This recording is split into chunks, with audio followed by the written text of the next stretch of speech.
Hello' বন্ধুসকল, অসম পুলিচৰ চাকৰি ওলাইছে, সোনকালে এপ্লাই কৰক। বহুত দিন হৈছে ওলোৱা। 16 তাৰিখ লাষ্ট ডেট, মানে জানুৱাৰীৰ 16 তাৰিখে। এয়া মই কৈ আছোঁ আপোনাৰ অসম পুলিচৰ ABUB কনষ্টেবলৰ বিষয়ে। টোটেল পোষ্ট আছে, UB আছে 1052 আৰু AB আছে 663। তো ভালেখিনি পোষ্ট ওলাইছে, সোনকালে এপ্লাই কৰক আপোনালোকে। ডকুমেণ্টবোৰ কৈ আছোঁ মই।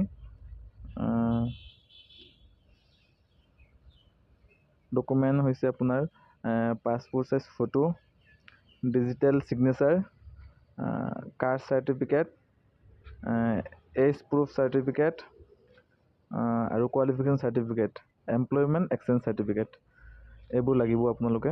সোনকালে এপ্লাই কৰক।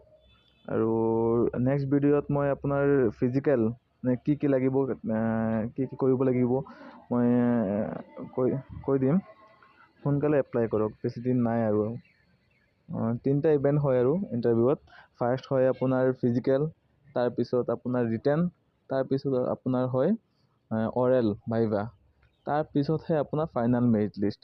সোনকালে এপ্লাই কৰক। আপোনাৰ 8 পাছ সকলৰ কাৰণেও আপোনাৰ গ্ৰেড 4ৰ পষ্ট ওলাইছে। মই তাৰ বিষয়ে নেক্সট ভিডিঅ'ত মই কৈ দিম আপোনালোকক। চ' সোনকালে এপ্লাই কৰক আপোনালোকে।